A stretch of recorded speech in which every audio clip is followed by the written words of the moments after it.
If you are new to the channel, then you can like, share and subscribe for the latest videos of Geography Class 12th. So hello everyone, this is the fourth part of the chapter Population, Distribution, Density, Growth and Composition.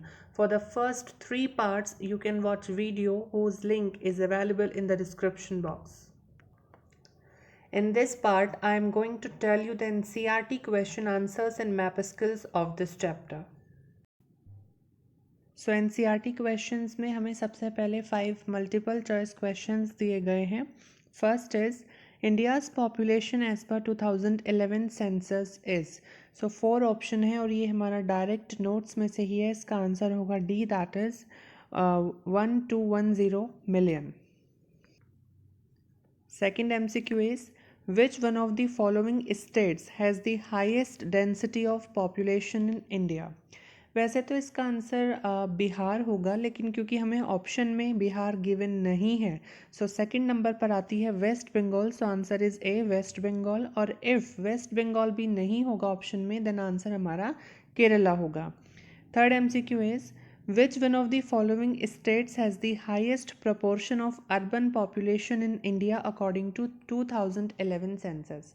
ये question बहुत confusing है because कुछ ऐसी book पहले की published है NCERT जहाँ पर अकॉर्डिंग टू 2001 भी पूछा हुआ है, तो वहाँ पर आंसर महाराष्ट्र हो जाएगा. लेकिन ये 2011 के अकॉर्डिंग है, और 2011 के अकॉर्डिंग भी देखा जाए और अब करंट का देखें हम, वैसे तो 2021 का सेंसस अभी नहीं हुआ है, बट डेटा वैसे भी कलेक्ट कर लिया जाता है. सो 2011 एंड करंट के बेसिस पर आंसर इज़ डी, गोवा. लेकिन गोवा बहुत ही स्मॉल स्टेट है एरिया वाइज, तो ये फेयर नहीं होगा कि हम सबसे ज़्यादा पॉपुलेशन अर्बन जहाँ पर है उसको गोवा मान लें. सो बाय जोग्राफिकल एरिया यदि हम इसका आंसर देखते हैं तो वो तमिलनाडु होगा. एंड सीबीएसई की ऑफिशियल वेबसाइट पर भी इसका आंसर तमिलनाडु ही गिवन है. लेकिन सीबीएसई ऐसे कंफ्यूजिंग क्वेश्चंस नहीं पूछता है. इफ़ उसको पता है कि ऐसा कंफ्यूजन है तो वो या तो बाय जोग्राफिकल एरिया करके आपसे पूछेगा, या फिर वो डायरेक्ट पूछता भी है तो उसका आंसर देन गोवा ही होगा. Last is which one of the following is the largest linguistic group of India. तो इसका भी डायरेक्ट नोट से आंसर है, that is Indo Aryan, because Indo Aryan 73% India में है. सो ये डायरेक्ट आंसर है. नेक्स्ट अब हमारे short and long question answers आते हैं. जो हमारे ये 4 शॉर्ट क्वेश्चंस अबाउट 30 वर्ड्स के दिए गए हैं, जो 3 मार्क्स के आते हैं, इनका डायरेक्ट आंसर हमें नोट्स में नहीं मिलेगा. इनके आंसर्स हमें क्रिएट करने पड़ेंगे, which I am going to tell you now. लेकिन जो हमारे 2 लॉन्ग क्वेश्चंस दिए गए हैं, इनके आंसर्स हमें डायरेक्ट नोट्स में से अवेलेबल हो जाते हैं. सो लेट्स सी कहाँ पर ये अवेलेबल हैं. So first long question is discuss the spatial variations of distribution or density of population in India. So ये हमारा direct exact answer है, ये complete इसका long answer होगा, and according to the word limit हमें इस answer को elaborate करना होगा. सो हमारा सेकेंड लॉन्ग क्वेश्चन है give an account of occupational structure of India. So इसका आंसर हमारा जो पॉपुलेशन कॉम्पोजिशन का फोर्थ एस्पेक्ट है, that is composition of working population, यही होगा.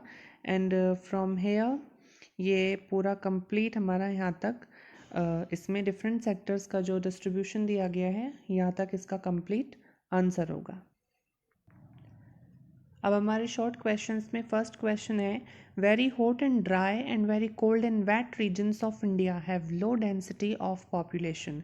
यानी कि इंडिया के जो बहुत ज़्यादा गर्म और सूखे इलाके हैं, बहुत ज़्यादा ठंडे और गीले इलाके हैं, वहाँ पर पॉपुलेशन डेंसिटी बहुत ज़्यादा लो है.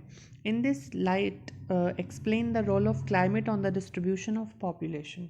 तो इसी स्टेटमेंट को कंसिडर करते हुए हमें पॉपुलेशन डिस्ट्रीब्यूशन पर क्लाइमेट का एज अ फैक्टर क्या रोल है वो इसमें हमें एक्सप्लेन करना है. सो क्लाइमेट एक बहुत ही इम्पॉर्टेंट फैक्टर है, जैसा हम जानते हैं पॉपुलेशन डेंसिटी या डिस्ट्रीब्यूशन को इफेक्ट करने में किसी भी एरिया के या इंडिया के. So answer is climate plays an important role in determining the density of population. Among the climatic factors, और क्लाइमेटिक फैक्टर्स में भी जो दो एलिमेंट्स होते हैं that is rainfall and temperature, कि कहाँ पर कितना ज़्यादा तापमान है, कहाँ पर कितनी ज़्यादा बारिश रेन हो रही है। सो ये मोस्ट इम्पॉर्टेंट रोल प्ले करते हैं किसी भी एरिया के पॉपुलेशन को डिटरमाइन करने में। ज़्यादा कोल्ड क्लाइमेट हिमालयाज़ का है, या जो ज़्यादा हॉट एंड ड्राई क्लाइमेट हमारे थार डेजर्ट का है, यही रीजंस हैं इन दोनों ही एरियाज़ में, जो कि एक बहुत ही हॉट है और एक बहुत ही कोल्ड एरिया है इंडिया में, वहाँ पर पॉपुलेशन डेंसिटी डिस्ट्रीब्यूशन बहुत ज़्यादा लो है। जबकि जो हमारे मॉडरेट क्लाइमेट वाले एरियाज़ हैं, जैसे नॉर्थ इंडिया है, साउथ इंडिया है, जहाँ पर ना ज़्यादा गर्मी है ना ज़्यादा सर्दी है, तो वो पॉपुलेशन के लिए फेवरेबल होते हैं। हेंस जो प्लीजेंट क्लाइमेट वाले एरियाज़ हैं वहाँ पर हायर प्रोपोर्शन ऑफ पॉपुलेशन होती है as compare to the areas of unpleasant climate. So ये क्लाइमेट का एक रोल है पॉपुलेशन डिस्ट्रीब्यूशन में, जो हमें इस आंसर में देना था। Second question is, which state have large rural population in India? Give one reason for such large rural population. तो वो कौन से states हैं जहाँ पर rural population बहुत ज़्यादा high है और उसका reason क्या है, ये पूछा गया है। rural population पूरे इंडिया में ही high है, बट फिर भी कुछ ऐसे states हैं जहाँ पर बहुत ही ज़्यादा rural population है। So let's have a look इसका क्या आंसर है। So answer is, states like Bihar and Sikkim have large rural population in India. So Bihar और सिक्किम ये दो वो states हैं जहाँ पर इंडिया में rural population बहुत ज़्यादा high है, and the reason is both Bihar and Sikkim are highly dependent on agriculture for their livelihood, and agricultural workers mostly live in rural areas. क्योंकि दोनों ही स्टेट्स बिहार और सिक्किम में एग्रीकल्चर पर बहुत ज़्यादा पॉपुलेशन डिपेंडेंट है, और जहाँ भी ज़्यादा लोग एग्रीकल्चर करेंगे ऑब्वियसली वो ज़्यादातर रूरल एरियाज़ में ही रहेंगे, और इसलिए इन स्टेट्स में रूरल पॉपुलेशन हाई है। Now the third question is, why do some states of India have higher rates of work participation than others? सो ये composition of working population से है कि कुछ states में जो working composition है population का वो बाकी states से ज़्यादा क्यों है। सो देखते हैं क्या है इसका आंसर।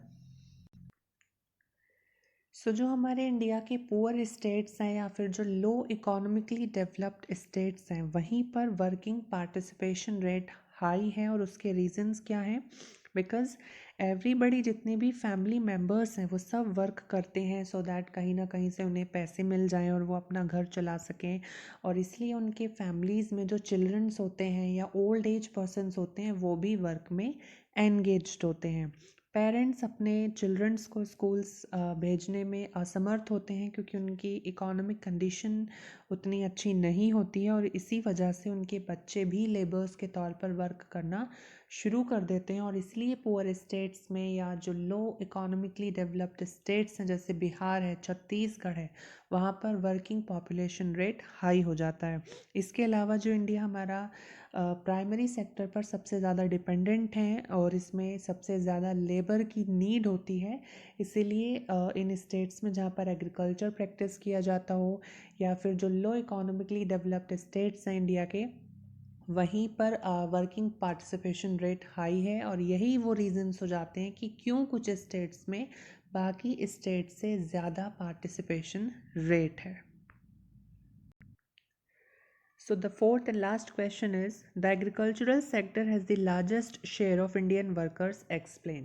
So इस तरीके के क्वेश्चन बहुत ज़्यादा आते हैं कि स्टेटमेंट दे दी जाती है एंड देन उसके आगे कि एक्सप्लेन करिए, कमेंट करिए, डिस्कस करिए, तो इस तरह के क्वेश्चन बहुत ज़्यादा आते हैं।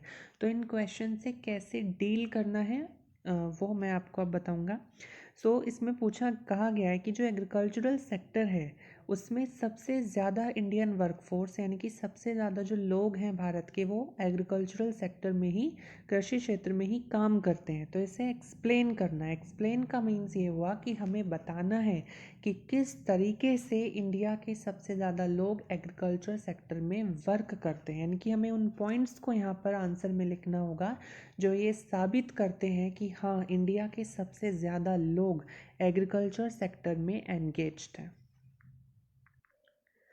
तो इस तरीके के क्वेश्चंस के जब भी हमें आंसर देने हैं तो बहुत ही अलग तरीका हो जाता है। जैसे इसका तरीका होगा कि पहले हम लिखेंगे कि ये स्टेटमेंट ट्रू है या फॉल्स है।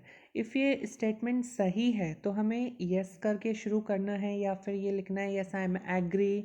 तो इस तरीके से हमें इनके आंसर शुरू करने होते हैं। और ये स्टेटमेंट हमें गलत लगती है तो हम लिखेंगे कि no I am not agree with the statement, और नो करके। तो इस तरीके से हमें अपना जो एक हमारा एक ओपिनियन है, पॉइंट ऑफ व्यू है स्टेटमेंट के रिगार्डिंग, वो हमें स्टार्टिंग में ही बता देना है। So yes, it is right that the agriculture sector has largest share of Indian workers. और फिर येस नो लिख करके जो स्टेटमेंट दी गई है हमें उसको ही कॉपी कर देना है। सो इस तरीके से 3 नंबर में भी ऐसा कोई क्वेश्चन पूछा गया है तो एटलीस्ट 2 या 3 लाइन तो इसमें भर ही जाती हैं। और ये तरीके हैं थ्योरेटिकल आंसर्स लिखने के, थ्योरी सब्जेक्ट्स के आंसर्स लिखने के। सो 2-3 लाइन इसमें भर जाएंगी, उसके बाद 2-3 पॉइंट्स बताएंगे तो 3 नंबर का पूरा आंसर तैयार हो जाएगा। लेकिन यदि ये 5 मार्क्स में पूछा गया है, सो इतना लिखने के बाद फिर हम उसके पॉइंट्स लिखेंगे। या तो हम उसमें 2 पॉइंट लिखेंगे बहुत ज़्यादा एक्सप्लेन करते हुए, या फिर सिर्फ सिंगल सिंगल लाइन के 5 पॉइंट्स लिखेंगे, जिससे वो कंप्लीट 5 मार्क्स स्टेप मार्किंग से पूरा हो जाए। So its share is in employment was 48.9%। अब हमें वो यहाँ पर स्टेटमेंट्स देनी होंगी जो इस स्टेटमेंट को जस्टिफाई करती हैं, प्रूफ करती हैं। सो 48.9% एम्प्लॉयमेंट देता है primary sector. It clearly shows कि इंडियन वर्कफोर्स इसी सेक्टर में ज़्यादा होगा। इसलिए जो एग्रीकल्चर है वो मेन सोर्स ऑफ लिवलीहुड बन जाता है ज़्यादा पॉपुलेशन का, 58% से ज़्यादा पॉपुलेशन का। एंड इकोनॉमिक सर्वे के अकॉर्डिंग एग्रीकल्चर सेक्टर सबसे ज़्यादा एम्प्लॉयमेंट अपॉर्चुनिटीज़ पॉपुलेशन को देता है। तो ये 3 पॉइंट हमने इसमें बता दिए और इसी के साथ हमारा आंसर कंप्लीट हो जाता है। सो ये हमारे एनसीईआरटी क्वेश्चंस थे इस चैप्टर के। और रही बात कि भाई और भी मिडल ऑफ द चैप्टर से क्वेश्चंस आते हैं, तो भाई उसके लिए तो हम सिर्फ हमें चैप्टर ही पढ़ना पड़ेगा। और चैप्टर जब हम अच्छे से कर लेंगे तो हम जिस भी तरह का क्वेश्चन चैप्टर से पूछा जाएगा वो अटैम्प्ट कर सकते हैं। And there is no any other question regarding this chapter left. So NCERT questions हमारे कंप्लीट हो जाते हैं। अब हम चलते हैं मैप स्किल्स पर। सो मैप स्किल्स में हमारा जो फर्स्ट यूनिट है इसके अंदर पॉपुलेशन की, उसमें 3 चैप्टर्स इंक्लूडेड हैं। सो उन तीनों चैप्टर्स की जो मैप स्किल्स हैं वो हमें शो की गई है यहाँ पर। तो इसमें से जो थर्ड पॉइंट है, state with higher level of population density and one state with lowest level of population density, और ब्रैकेट में लिखा है 2011। तो हमें ये हमारा फर्स्ट चैप्टर का है और यही फर्स्ट चैप्टर का सिर्फ मैप स्किल है। तो देखते हैं मैप पर इसे। क्योंकि जो हमारी ये बुक है इंडिया पीपल एंड इकोनॉमी, इस पर हमें लोकेट एंड लेबलिंग के लिए आता है। लोकेट एंड लेबलिंग का मीन्स होता है कि हमें पेंसिल से मैप पर उस पॉइंट को शो करना है एंड देन लाइन ड्रॉ करके या किसी भी तरह से उसको हमें लेबल करना है। यानी कि हमें जो भी वो आइटम दिया गया है शो करने के लिए उसको लिखना होगा वहाँ पर। और यदि सिंबल भी वो कहता है तो हमें उसका एक आइडेंटिफिकेशन के लिए सिंबल भी देना होता है। सो लोकेट एंड लेबलिंग के लिए इस चैप्टर का फर्स्ट पॉइंट है कि उस स्टेट को मार्क कीजिए जहाँ पर पॉपुलेशन डेंसिटी हाईएस्ट है। तो हमें इसका आंसर पता है कि बिहार स्टेट के अंदर सबसे ज़्यादा पॉपुलेशन डेंसिटी है। सो अब बहुत से बच्चों को, क्योंकि इंडिया मैप ज़्यादा हम लोग नहीं देखते हैं और देखते भी हैं तो हमें स्टेट्स नहीं पता होती हैं कि कौन सा स्टेट क्या है। तो आपको इंडिया का पॉलिटिकल मैप याद करना ही पड़ेगा कि कौन से स्टेट कहाँ पर है, तभी आप ये आंसर कर पाएंगे। सो बिहार ये हमारी उत्तर प्रदेश से जो बराबर में स्टेट है बिहार है और ये इसका आंसर होगा। जबकि सेकंड कहा गया है कि lowest population density state mark कीजिए। So lowest population density is Arunachal Pradesh, तो हमें ये इसमें यहाँ पर मार्क करना होगा। ज़्यादातर बच्चों को स्टेट्स के नेम्स याद नहीं हैं, यूनियन टेरिटरीज़ के नेम्स याद नहीं हैं और उनकी कैपिटल्स भी याद नहीं हैं। तो भाई ये तो हमें याद करना ही पड़ेगा, इसका कोई अल्टरनेटिव नहीं है। तो जितना जल्दी हो सके आप इनको अपने साथ फैमिलराइज करें। मैप आप एक प्रिंट आउट निकाल लें या फिर जैसे भी आपको सही लगे एक मैप अपने सामने हमेशा रखें अपने रूम वगैरह में जहाँ पर भी, और उसे डेली मेमोराइज़ करेंगे तो हमें एक ना एक दिन ज़रूर इंडिया का पॉलिटिकल मैप याद हो ही जाएगा। और क्योंकि हम सोशल साइंस कर रहे हैं तो मैप एक बहुत इम्पॉर्टेंट कंपोनेंट है सोशल साइंस सब्जेक्ट में, तो उसके साथ हमें फैमिलियर होना ही पड़ेगा। सो हमारी मैप स्किल्स इस चैप्टर की कंप्लीट हो जाती है। So the chapter Population Distribution Density Growth and Composition of India People and Economy book is completed. By all means you can hit the bell icon for the upcoming videos of next chapters.